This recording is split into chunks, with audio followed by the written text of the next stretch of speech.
Welcome to another episode of the Wood Couture podcast, the incredible Indian designer series, recording live at the JW Mumbai. And today we have a special guest, the one and only Joshi Pathik Joshi, Thank you. which is a mouthful for me. For Yeah. you, is an easy one, but let's say a pioneer of architecture everywhere. It's not even in my doorsteps in the UAE, doing work in many places in our beloved home country, and so It's welcome true. to the show. Thank you. And we're very excited to have you because we Thank need you. the experienced young talent, and Thank you. so let's see. But I start with everybody. I want to understand why you went into architecture. Ah, well, I had no plans of getting into architecture. My dad is an architect, so I knew what a life of an architect is, and I was exposed to it. But I didn't know at all that I wanted to do architecture. And I gave all the exams required, not only for architecture, for all other streams. And I told my father that I'm not going to study for any of them. And let's see in which exams will I score the best. That's what I should do. He was very angry at me at that time, though. But I ended up getting a great score in architectural exams, and I went to one of the colleges. And that college has an atmosphere which was free. There were no walls in the colleges. There were no classrooms, and there were people staying in the nights in tents. So I went back home and I said I want to do this. And uh, today I don't think there is anything else I would do other than this, though. Wow. But I just happened to be here. So what is the best advice he gave you? Visit all the colleges, see them, feel them, and decide what you want to do. Wow. So I actually visited maybe 100 colleges, from engineering to medicine to architecture across India. Wow. And I loved architecture colleges, and I said I'll do this. Amazing. So you went into this. So um, I like what you wrote in the website, and and I'm quoting it because it's super. I mean, there is an interview from one of the magazine. There is a literature. You said the future of architecture and design is deeply rooted in the idea of innovation through sustainability. Correct. And you talk about different material, 3D Correct. printing. Tell me a bit more about this belief. So we genuinely believe that we are the people who hurt the environment the most. Architects hurt the environment the most. We build things, we excavate things, we cut things. So it is our foremost responsibility to use them judiciously. Um First, you should be aware that it is because of your work that the environment is getting affected. You build anything, however sustainable, you are in a way altering the environment. So, in the process of designing, you should be mindful and judicious in using those materials well to least harm the environment. Um, of course, aspirations of people don't align with this a lot of times. Um, it is your job to make their aspirations align with environmental concerns. That these kind of materials need not be used without a thought. They should be used judiciously. And it is, I think, amongst all the professions, architectural profession has got a large responsibility Right. in this. It's interesting because of all the people we interviewed, honestly, you're the only one that mentioned 3D printing Yeah. and other things, which is remarkable because everybody feel like that they need only a pencil, and you actually speaking about technology, very advanced technology, not Correct. just that. So my wife has done, uh, uh, has studied emergent technologies as a course after architecture. Wow.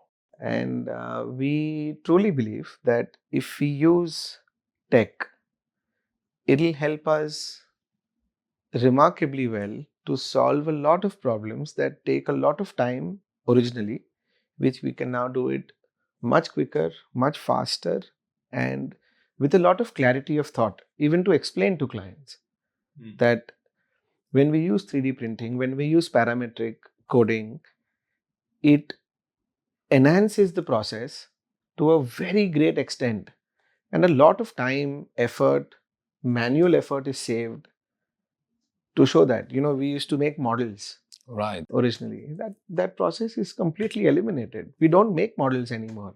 Wow. You can simply 3D print it. It will take 45 minutes, 1 hour. Wow. So That's incredible. yeah.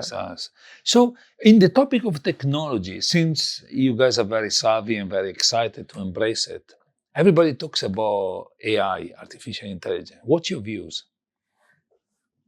AI is inevitable. We all know it. But I have a very different thought for AI.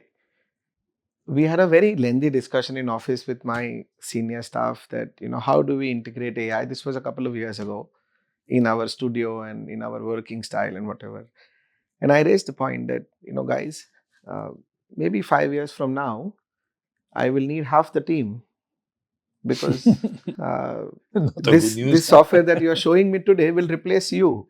To which Abhilasha said a very important thing, which I think is fundamental. She said, we can do everything with AI, including getting new concepts and imaginations in place, but you can never replace a human because AI will give you an answer to the question that you have asked. But the clients never know what they want. So, how will they ask the AI, give me this? Right. To understand the client of what they really want without them specifying it, you need a human. And hence, you can never replace AI to architects per se, but a lot of productivity and efficiency will phenomenally increase uh, because you can produce, a amount of work that you can do in 15 days in half a day. So it's going to change, and that is going to be a part of every studio, I think, which is inevitable.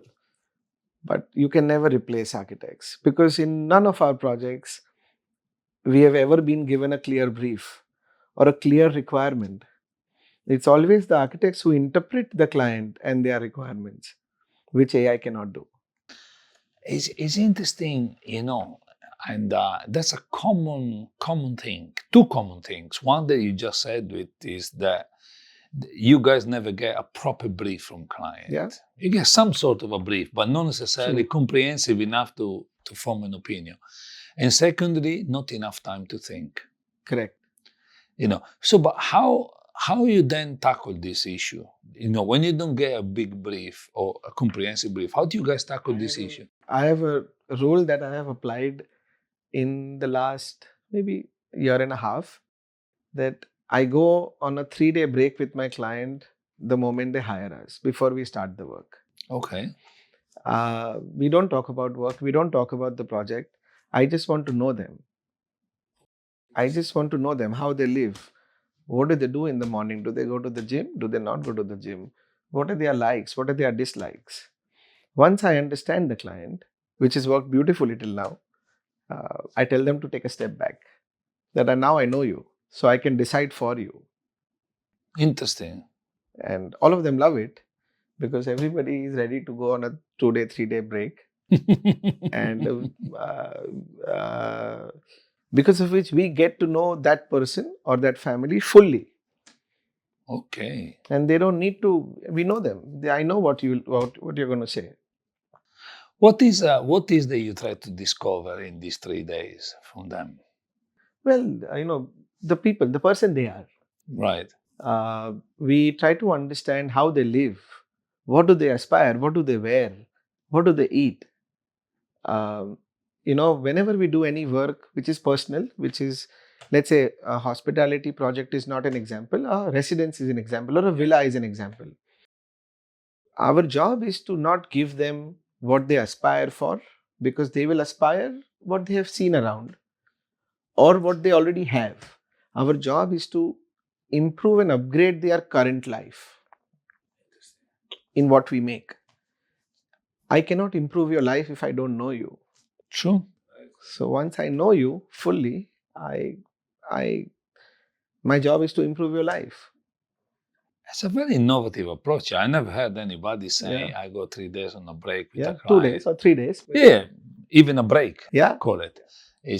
And it's incredible how. And when we started insisting for this, my partner was very apprehensive about it. That was, you can't go and tell a new client that you want to go on a break and he's going to pay for it. Right. But it has worked beautifully. It does work, yes. Yeah, it has worked beautifully. Interesting. So now every time a new client comes and they have a problem with it, I make them talk to an old client of mine. How well it has worked, go and talk to them, and they agree. All right, we'll go. It's a very innovative approach, and you can even associate the same way that in the consultancy business back 30 years ago, when McKinsey used to put stuff inside the client premises, Yes. and everybody said, no, imagine inside their offices, Correct. and then they change it. So you do the same. Correct. I go against the current, what everybody else does. Exactly. It's very innovative as an approach. It's a good angle because I believe you guys not only are creatives, but you kind of psychologist. No, absolutely. It's the core part of the job in the beginning. Yeah. It's the core part of the job in the beginning. Simple decisions the clients will have to make. How do we travel? Where do we stay? Do they book a Marriott? Do they book a Holiday Inn? That itself will tell me. And we don't have any prerequisites. We will live and travel exactly the way you want us to. No problem. So I will know what your mindset is, how you're thinking, why you're thinking in a certain way. And that's it. That's good enough. Once you've done the full immersion, the 1, Mhm. 2, 3 days away, whatever it is, how does that compare to some sort of brief they give you? What do you see the differences? No, they don't end up giving me a brief. They tell me that now you know us, you make a brief. No, from the initial time when they try to explain They nullify the brief. They simply make the brief null and void. That you decide, no problem. Most of the times, after the break, we sit down and write down what it should be, and most of the times they are okay with it. Wow. So let's talk about residential for a second. And what I've noticed is that when it's personal housing, one member of the family, but mostly the wives tend to be deeply involved. Yes. In that. Now, one area that I want to touch upon with you is styling. Of the house, which is in hospitality, they leave it at last minute, or Yes. people don't even give you a brief for that. They forget about it completely. Correct. And but in how do you approach styling for a personal house? So we used to do exactly this way. We used to do last minute, before photography. And we all knew this doesn't work, but it was difficult to change a set process. But in the last 4 or 5 years, we've been able to completely change it, so to say. We have an in-house stylist in our office who is involved in every single selection, from tiles to marbles to upholstery to furniture. And she is present in all the meetings with the client. So as and when we present the room to the client or a space to the client, styling is always part of the presentation. Right. All the things that we need to buy for a particular space, including loose furniture, lights, and all from plants to artifacts to paintings, everything is bought in one go for a particular space. We don't compartmentalize now into small fragments and a few fragments left behind for later. We do it in one go. And we realize that a large part of this is also related to costing. Right. People are very excited in the beginning, then we end up using all the money, so there is no money left for styling. And which is why the commercials of styling or the money that is related to styling is part of our core budget in the beginning. So once the budget is okay, then it's all good. We just need to order it in one go, in together. Among all the projects you've done, and is there I know they're all unique. Of course, it's unique because everything is bespoke. So, but is there a project where you feel like, this is our pride and joy because of certain situations? I don't know. That's very difficult to say, because a lot of times what I like is not an entire project. I like small aspects of a lot of projects. Uh, very recently, we did a very small project of a preschool Okay. for kids below 6 years of age. And in the last year and a half, we must have done projects of tens of thousands square feet. But that small little project is still at the center of my heart, uh, because I keep getting videos of how the kids are using it, and it gives me joy that this is So the impact you're making on for kids, the kids. which is pure. Wow, it's interesting. It's interesting. You will think that people get impressed by Larger, large film, but yeah, actually the smallest. But there is a human centric. correct. So I'll give you an example, if you don't mind. We designed a small cabin in that preschool for the owner of the preschool, and we didn't want to create a door for a child. A child of 3, 4, 5 years of age will not come through a door. We created a small cave-like opening in the wall, and we said the child will crawl through. And she was resisting it. She was like, "No, this is not going to work, because let's have a door." So we have a door. It's today, because of that, every child goes and meets her before they leave through that opening, and she is thrilled. This is phenomenal. It's an experience for It's an them. experience. It's an Yeah. experience. Yeah. And unless you design experiences, so that's what I mean. That in a lot of projects, small experiences give us joy, which we remember. Large projects run by uh, a lot of times. Another characteristic that I would say, is Kypad Design, bring is the fact that different than many others are very India centric. Mm-hmm. And despite the willingness to go outside India, you guys in a very short period of time, you went internationally very, very quick. Mm-hmm. What has been the secret of that? I, I I'm sure the top is destiny, but having said that, You've been very humble now. well, having said that, I think we've been very good in adapting to what the local clients aspires for. Um, and I think, like you mentioned earlier, to understand the psychology of that person, uh, we've been able to really understand those people well. So we've done, maybe Australia or UAE, or we are doing one work in Paris. We've been fortunate to understand the other person very well and make a brief better than what they have given us, which they have most of the times accepted. Wow. Would you have thought the day that the firm was set up, that you will reach these kind of places? No, nobody can ever predict, but there was an aspiration. Of course. Uh, I was in America. I was studying there, and I was working there after that. And we decided to come back here and open a practice, because in America they told us that your degree is not valid. Your architectural degree is not valid, and you cannot uh, have a project in your name, which was bizarre, because we've done the same studies, we've studied the same thing, which annoyed me. So I packed up my bags and I left. I came back and opened an office here. So aspiration was always there, because of which, you know, we've tried and we've succeeded in getting those works. It's not that we've not tried. We've tried a lot and we've succeeded in getting those works. But there was a very clear aspiration.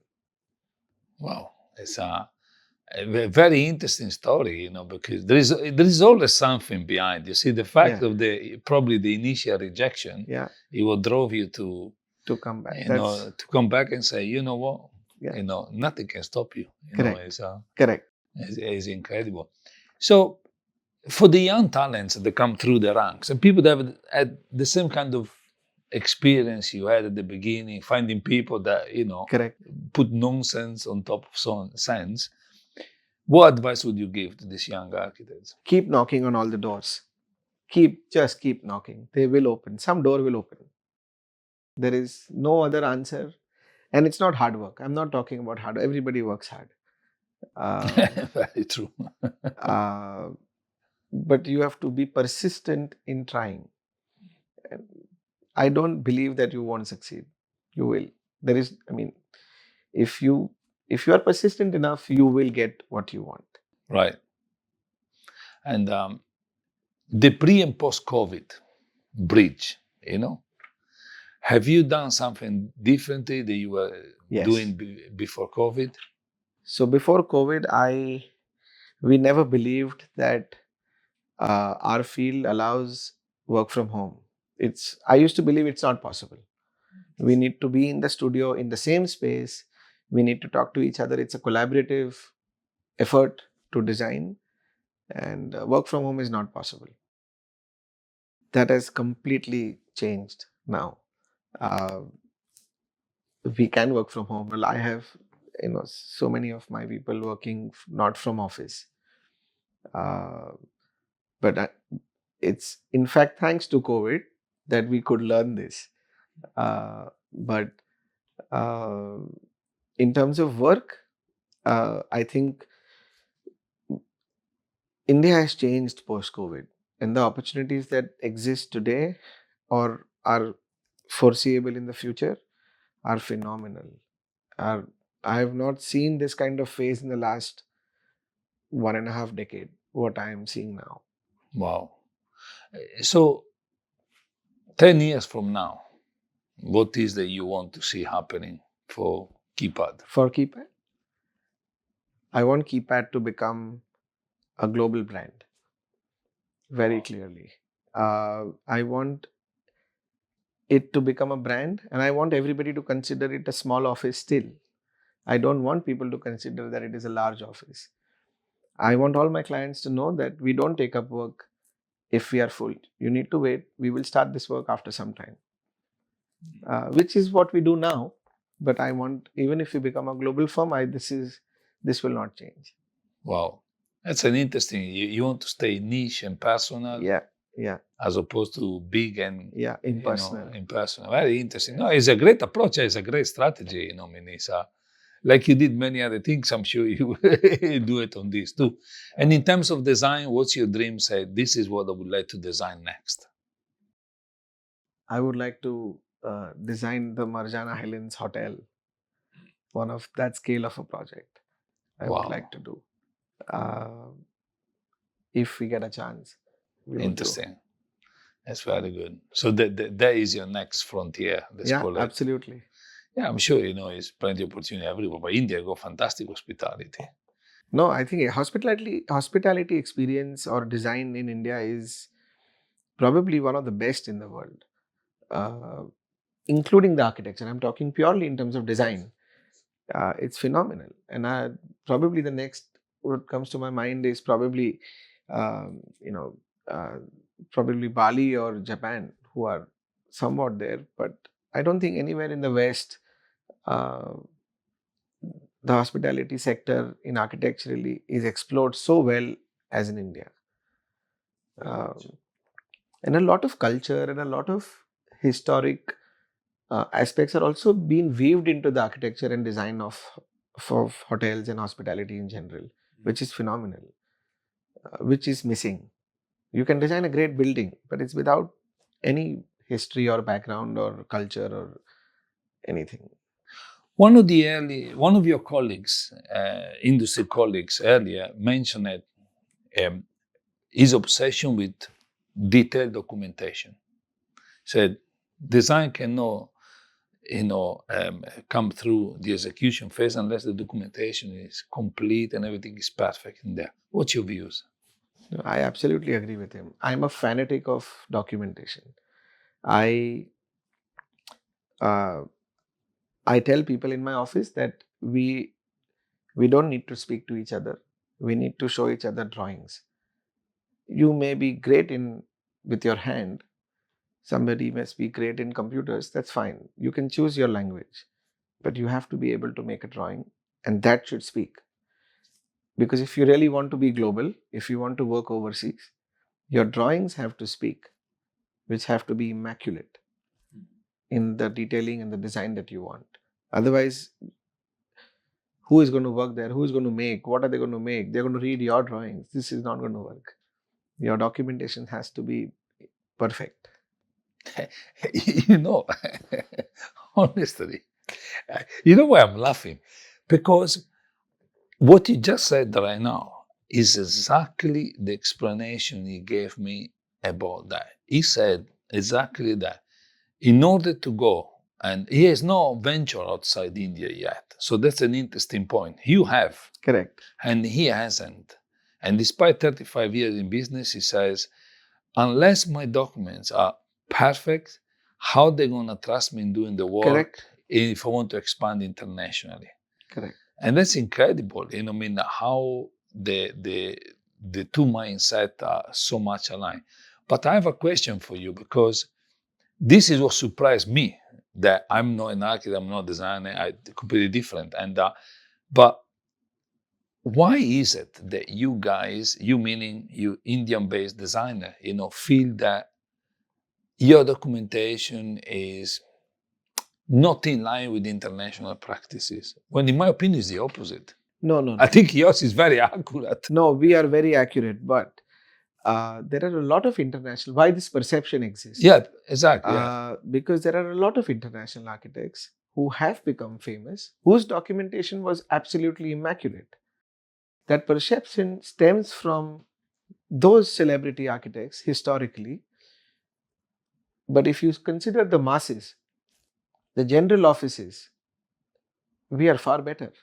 Yes. We are far better. But our goal is to be what we call the father of architecture, or those level of practices. You need to achieve that level of documentation, which is what the difference is.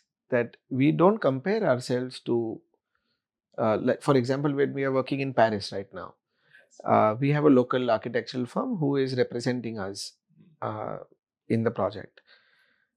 I don't think they are very good in their documentation.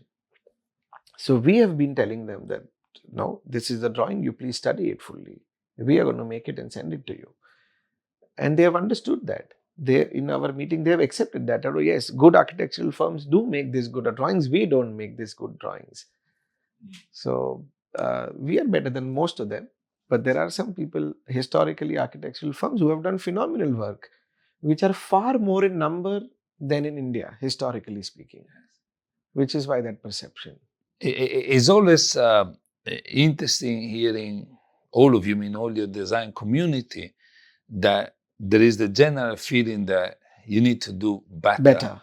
But then actually, when you go and put them next to each other, you just realize what you just said. That's true. Well, actually, somebody are much better. True. Than that, But that attitude is good, right? True, of course. Well, I never feel satisfied. After we finish a project, my clients always tell me, "Oh, this is great, and this has worked out very well." They have to give me a drink to make me feel that it's okay. This is not done. It's all right. It's all right. But it's okay not to be satisfied, or not to be, or wanting to get better. And that is there in most Indians, that I'm sure. Yeah, 100%. I think it's a pursuit for perfection. Yes. More than say I'm the underdog. It's actually is striving to reach the stars. Correct. Because I'm laughing for that reason. Who says that? It has to be. You guys are actually very good. Yes. What I'm seeing. True. And so, but let me reverse the scenario. why everybody, and I talk in general, because of course, again, you're one of the few that went abroad international very, very quick. So why everybody want or has the need to go international? Well, you have got the largest country in the planet, True. with the largest population, with 20 plus odd state, each state, every 100 kilometers, there's a different culture. True. So why do you have the need to go abroad? There is no need to go abroad. We have enough work in India, enough scale of work in India. There is absolutely no need to go abroad for work. I would like to go abroad to meet people. I want to meet new people, and I want to feel new cultures, and I want to understand how they work. What do they aspire?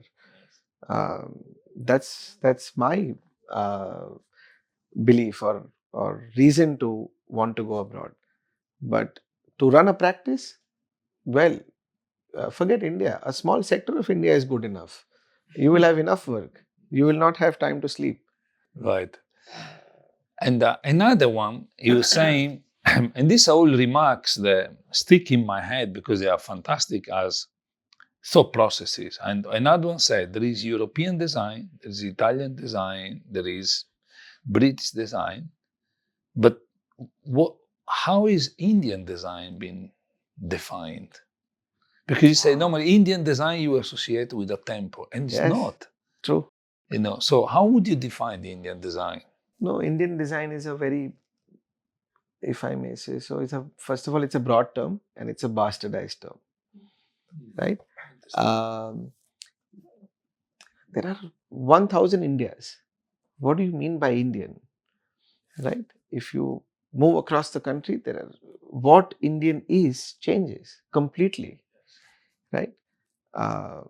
But each part of India or each small segment of India gives you enough cues of what is Indian. Whether if you are in a hot climate, whether you are in a climate which has got monsoons, very heavy monsoons, whether you're near the beach, whether you're near a river, there are a lot of different elements historically that you have to play with very easily that you can use in your design, all of which is Indian, all of which is Indian. But over the years, I think because of so many sporadic and different aspects of India, we are very welcoming of everything that the West and the East also gives us, right? So it is what I mean by bastardized is everything is coagulated in a single pot, right? So the idea of India is also in design is also continuously changing and evolving. Uh, you can hold on to a few of your elements and your culture, but it will be mixed with what the global arena gives you, uh, which is inevitable. Which you we don't live in a bubble anymore. What's your views on Vastu? Vastu is very applicable. Well, it's first of all, Vastu is applicable in a lot of our projects, Yes. including that we do outside of India. Whether they call it Vastu, whether they call it Feng Shui, or whether they call something else, essentially it is that. Personally, I don't agree to it. I don't believe in it. A lot of times, the clients also don't believe in it, but they want it applicable in their projects. uh, I think Vastu is a principle, is a climatological response to design. Is a climate response to design that which side is the wind coming from, which side is the sun located, which side should be your toilets, which side should be your kitchen, because we didn't have air conditioning at that time. We didn't we the architecture was very basic, so you need to rely on your on climates. Now we make a glass building and we apply Vastu to it. It doesn't work. It's not applicable. But it's an emotional requirement rather than a logical requirement. When it's an emotional requirement, you cannot argue to emotions. So we apply. All right. It's, you know, you're probably the one that gave me the most scientific answer of all. because you say it's a climatological, Yeah. response. When there is people that exactly second part what you're telling, they're saying it's very much an emotional, and nothing changes whether it's Vastu or no Vastu. Correct. It's more you feeling good Feeling about good it. about it. But then there is some others that I must admit, and I'm one of them. I have to be honest with you. Is in my consultancy days, I was obsessed, uh, simply because I employed a lady from Delhi that she did a master in the UK, and her dissertation was on Vastu, the principle of Lovely. Vastu applied to the real estate, and talking about return on investment. And I, in my brain, I start building the idea, the notion that if you have two hotels next to each other, one designed with Vastu principle and the other one no, potentially this could have had a better financial performance. Now, Why? no, there is no evidence. I found in 1 year we found no evidence because we could not find two hotels next to each other like that. But again, I was building the idea, reading what I read for my dissertation, true or not true, because I'm no knowledge Correct. about that. But there are people that really believe that. They are saying, the orientation gives a positive energy, Yes. and but it's not touchable. You can't quantify it. It's emotional. Well, it's emotional. Interesting. Which is not quantifiable, which is non-tangible, is emotional, right? No, but I also must say that it's not about that I don't believe in Vastu. Vastu should adapt to where it is located, for what it is for. Whether you're in the northern hemisphere, whether you're in the southern hemisphere, whether you are located in a cold climate country, in a hot, arid climate country, Vastu should change as per that. You can't have a Vastu applicable for Mumbai, applicable for Dubai. It's not the same. The geography is not the same. If you adapt Vastu, it's all thumbs up. It's good because then you're responsive to climate and hence you're more sustainable also. Interesting. It's again, you're the one that only gave me probably the only scientific answer to that, because not many people give that answer. They either go straight to the point or be very superficial. Some people are worried to talk about it. But there's nothing to worry about. But Vastu is a touchy subject. Very, very, very Very. touchy subject. But it's an interesting. I still believe. I think it's science, but I don't know. Interesting topic, put in that way. Correct. To do.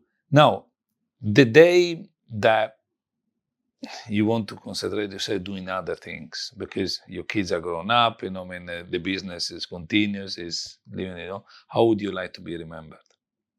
Wow. As nobody. Why? As nobody. As nobody. You're doing all this good work and as nobody. Why do Come I have on, to cannot be remember? possible. No, I don't want to be remembered as anybody. I would rather have uh, uh, all my clients, whomever's lives we have touched, telling their children that we had such a great experience making this and where we are staying or where we or hotels or whatever, rather than them remembering me per se. I would rather have them talk about the work that they're experiencing in to the next generation. I got the feeling that you and your partner, is are very spiritual people. Yes. Because in your narrative, and again, the only thing you can find about you, the only thing you can find about you say, our goal is to blend curiosity with responsibility, Yes. creating design that not only excite, but also contribute positively to the ecosystem. Yes. And that is spirituality-driven statement, that one. Correct. Both of us are very spiritual in our beliefs, in our approach to life, so to say. We are very content. We are happy. We are doing what we love. We are not doing it for the money. We are not doing it to make a name. We absolutely love the process. It's sometimes bugging, it's sometimes irritating, it's sometimes fruitful, but all of it is great. I would not do anything else in my life but this. Honestly, I've asked you this question now because what you said at the very beginning, your approach to spend 2 or 3 days with your client, investing the time to get to know somebody is far greater than having a brief. So it means I'm really interested in you. Yeah. And it's a remarkable, again, for me, it's a remarkable strategy. I think that's your unique selling point, apart from all the talent you have. And last but not least, since you know the UAE very well, and you do a lot of projects over there, so if I put a giant white canvas on top of the Burj Khalifa, what message would you write in there? Guys, don't build more. That's a very good one, actually. Why is that? Why do you say that? You've already built something on a desert, which you can't even see a grain of sand there. This is it, guys. This is it. There is a lot of other things to do in life rather than keep building more. Just experience it. It's done. That's amazing. It's amazing. It's I like that. Let's leave it with a laugh. Thank you very much. Thank you so much. Amazing, my friend.